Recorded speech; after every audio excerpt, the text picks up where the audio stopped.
नगरसेवकांना, आम्ही पहिले पंचायत समिती मेंबर होतो, जरी आम्ही ग्रामीण क्षेत्रामधून निवडून आलो तर संपर्काची एक मोठी ताकद आहे.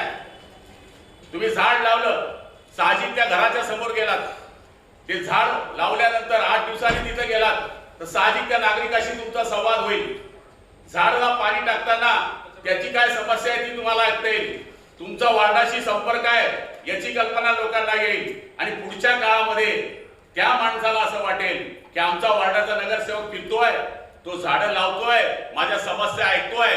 म्हणजे लग्नाबरोबर साखरपुडा ही जी ग्रामीण भागातली म्हण आहे तशा पद्धतीचं काम हे नगरसेवकांकरता होऊ शकतं. राजकारणामध्ये संपर्क ही मोठी ताकद आहे. संपर्क ठेवणाऱ्या नेत्याला बहुतांशी लोक पसंत करतात. तशी माझी माननीय नगरसेवकांना विनंती आहे की तुम्ही वार्डामध्ये झाडं लावली आहेत तर तुम्ही 8 दिवसात 15 दिवसामध्ये जर फिरलात, वार्डामध्ये या निमित्ताने संपर्क होईल.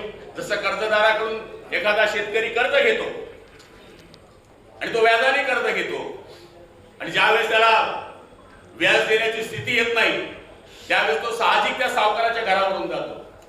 मग सावकार म्हणतो हा जिवंत आहे ना तर माझे पैसे जिवंत आहे. तर माझं म्हणणं एकच आहे की आपला जो मतदार नावाचा सावकार बसलाय त्या सावकाराकडे तुम्ही कर्ज घेतलेल्या मताचं त्याच्या दरवाजावरून जर आपण फिरलात तर सावकार तुम्हाला निश्चितपणाने मदत करेल अशी अपेक्षा मला या ठिकाणी वाटते.